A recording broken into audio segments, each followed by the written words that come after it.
বন্ধুরা পার্ট 1 ভিডিওতে আমরা এসসিকিউ সাজেশন আলোচনা করেছিলাম shall I compare thee to a summer's day থেকে। এরপরেও কিছু রয়ে গেছে যেগুলো তোমাদের অবশ্যই করতে হবে। তো চলো আজকের ভিডিওতে সেগুলো আলোচনা করি। Very important. যারা দেখোনি ডেসক্রিপশন বক্স চেক করে দেখে নিও।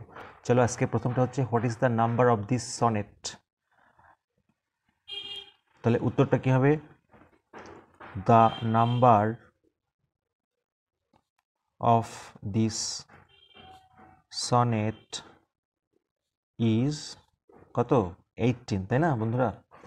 Next, what shall not death brag, খুবই ইম্পর্টেন্ট। মৃত্যু দর্প করে কি দাবি করতে পারবে না? তাহলে ডেথ এখানে সাবজেক্ট, শ্যাল নটটা পরে যাবে, শ্যাল নট ব্র্যাগ, কি দাবি করতে পারবে না মৃত্যু? The eternal beauty and youth of the poet's friend, অর্থাৎ কবির বন্ধুর যে সৌন্দর্য, চিরন্তন সৌন্দর্য এবং যৌবন, সেটাকে মৃত্যু দর্প করে দাবি করতে পারবে না বা কেড়ে নিতে পারবে না। নেক্সট ওয়ান, অত্যন্ত গুরুত্বপূর্ণ একটি line, and every fair from fair sometime declines, প্রত্যেকটা সুন্দর জিনিস থেকে সৌন্দর্য ধ্বংস হয়ে যায়। প্রশ্নটাকে নানাভাবে আসতে পারে। What does every fair mean here, প্রত্যেকটা সুন্দর জিনিস বলতে কি বোঝানো হয়েছে? অ্যান্সার হবে কি, here every fair means every beautiful object on this earth, অর্থাৎ এই পৃথিবীর সমস্ত সুন্দর জিনিসগুলোকেই বলা হচ্ছে এভরি ফেয়ার। আচ্ছা, next question, what does the poet mean by the above line, এই লাইনটা তুলে দিয়ে বলতে পারে এটার কি মিন করতে চাইছে। তাহলে পুরো লাইনটার মিনিং আমাদের বোঝাতে হবে। তাহলে আমরা অ্যান্সারটা লিখব, বাই দি অ্যাবাভ লাইন, উপরিউক্ত লাইনের দ্বারা, দ্য পোয়েট মিন্স দ্যাট, কবি বলতে চেয়েছেন যে the beauty of every beautiful object loses, মানে হারায়, কি হারায়? ইটস লাস্টার, ইহার ঔজ্জ্বল্য বা দ্যুতি, কিসের সাথে সাথে? With the passage of time, সময় অতিবাহিত হওয়ার সাথে সাথে প্রত্যেকটি সুন্দর জিনিস তার সৌন্দর্য হারায়, এটাই বলতে চাইছে এই লাইনটার দ্বারা। Very important.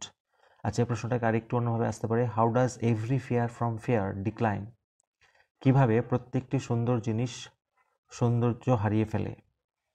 তাহলে every fair from fair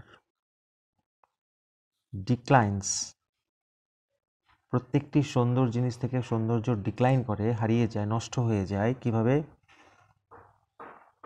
by, দুটি কারণে, নেচার্স চেঞ্জিং কোর্স, প্রকৃতির পরিবর্তনশীল নিয়মের কারণে, অর ফর ওয়ান্ট অফ মানে অভাবে, কিসের অভাবে? Want of proper trimming, trimming মানে পরিচর্যা, অর্থাৎ সঠিক পরিচর্যার অভাবে কোনো জিনিস নষ্ট হয়ে যায়, অথবা প্রকৃতির পরিবর্তনশীল নিয়মের কারণেও ধ্বংস হয়ে যায়, এই দুটি কারণে। Next, nature's changing course untrimmed, what does this line express, এই লাইনটা তুলে দিয়ে বলতে পারে এই লাইনটার মানেটা কি, কি প্রকাশ করতে চাইছে। তাহলে আমরা লিখব, দিস লাইন